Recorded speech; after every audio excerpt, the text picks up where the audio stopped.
নমস্কাৰ বন্ধু বান্ধৱীসকল আজি ক'বলৈ লৈছোঁ গোটৰ মহিলাসকলে 10,000 টকাৰ ভেৰিফিকেশ্যন ফৰ্মটো কেনেকৈ ফিল আপ কৰিব তো সকলো কথা এইটো ভিডিঅ'ত ভালদৰে জানি লওক তো বলক দেৰি নকৰাকৈ ভিডিঅ'টো আৰম্ভ কৰোঁ এই ফৰ্মটো কেনেকৈ ফিল আপ কৰিব প্ৰথমতে কি লাগিব ফৰ্মটো ফিল আপ কৰিবলৈ আপোনালোকৰ গোটৰ নামটো লাগিব এমআইএছ কোডটো লাগিব আৰু এমআইএছ কোডটো কেনেকৈ ওলায় আপোনালোকে যদি নাজানে তেতিয়াহ'লে মোক কমেণ্ট কৰিব মই আপোনালোকক ভিডিঅ' বনাই দিম আৰু এমআইএছ কোডটো আপোনালোকে মুখ্যমন্ত্ৰী উদ্যমিতাৰ যিটো ফৰ্ম জমা দিছিলে তাতে কিন্তু আপোনালোকৰ এমআইএছ কোডটো আছে প্ৰথমতে আপোনালোকৰ কেইটা সন্তান এইটো লিখি ল'ব তাৰপিছত আপোনালোকৰ ছোৱালী সন্তান কেইটা আছে এইটো লিখিব তো ইয়াত লিখি তাৰপিছত ইয়াত আছে 3 বছৰৰ পৰা 14 বছৰৰ বয়সৰ মানে সন্তান কেইটা আছে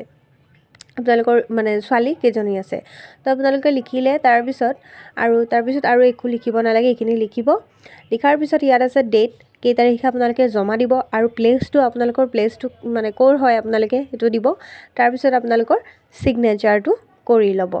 তো এনেকৈ আপোনালোকৰ এই ফৰ্মটো ফিল আপ হৈ যাব তাৰপিছত আপোনালোকৰ